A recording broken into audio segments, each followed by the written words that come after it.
Hello everybody, welcome to Lesson 10. This week we continue with the first part of the Thinking About Society unit, and you will be finishing up your individual proposals. Really, that's the only focus for the week is on the individual proposals. You'll need to, we'll be having writing workshops the first half of the week, Monday through Wednesday. You'll need to post a draft of your individual proposal in your research group by midnight tonight. That's midnight Monday, June 30th. And you'll need to have feedback given to your peers on their papers by midnight Wednesday. That's midnight Wednesday, July 2nd. So just keep that in mind. That's really the only focus for this week is on revising, reworking your individual proposals. If you would like me to take a special look at your paper, feel free to send me an email. Say, hey, Brother Chadwick, will you take a look at this for me? I'd really appreciate that. If you'll get that to me by, say, Tuesday or Wednesday at the latest, I will have something back to you by late Thursday or early Friday. So if you are interested in my feedback, especially on your paper, send that email along. And again, that's really the only focus for the week is just on working on your individual proposals. They are due Saturday by midnight, Saturday, July 5th. So keep that in mind as you go throughout the week.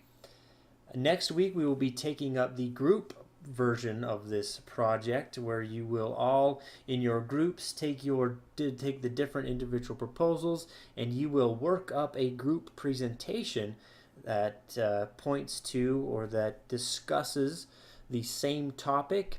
You will combine all of your research and you'll offer a proposal. You'll offer the thing that your group thinks would be the best thing to do to solve the issue, to solve the problem that you will be discussing.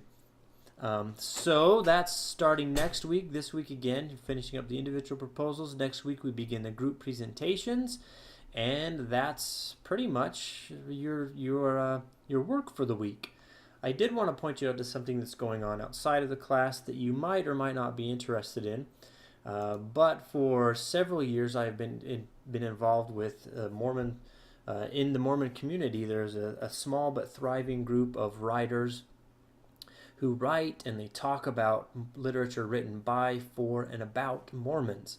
I'm not sure if you are aware of this, but there are Mormons out there who write literature. They write essays, they write poems, they write novels, short stories, all sorts of things. And it's fun to read these things written by fellow members of the community, of the Latter-day Saint community. And for the past several weeks, there's actually been a contest going on called the Mormon Lit Blitz. This is an online program, an online contest where writers or Mormon writers have written short literary pieces. They've written poems, short essays, short stories, and they submitted them to this contest, and the top four I believe the top four will receive a prize, and they are chosen by vote by those who have read the essays. They vote on the top four. There's some guidelines here. I'll post a link to this actually, but I wanted to point this out to you because I think it's a good indication of what Latter-day Saints can do with language, that many of us have taken the opportunity to explore our experience as Mormons using stories and narrative in poems. So I just wanted to point you this direction to show you that things that we can do with language and stories. If you're interested in taking a look at this, there's a lot of really good stories. The top 12 finalists are all here. Many submissions were given, and these were the top 12 chosen by the contest organizers. And the top 4, again, will be chosen by the community. Even if you don't participate in the voting, you might find it interesting to read some of these stories and essays, the poems, to find out what some other writers in the Mormon community are doing with words. So I'll post a link to this in the course. You can take a look at that if you're happen to be interested.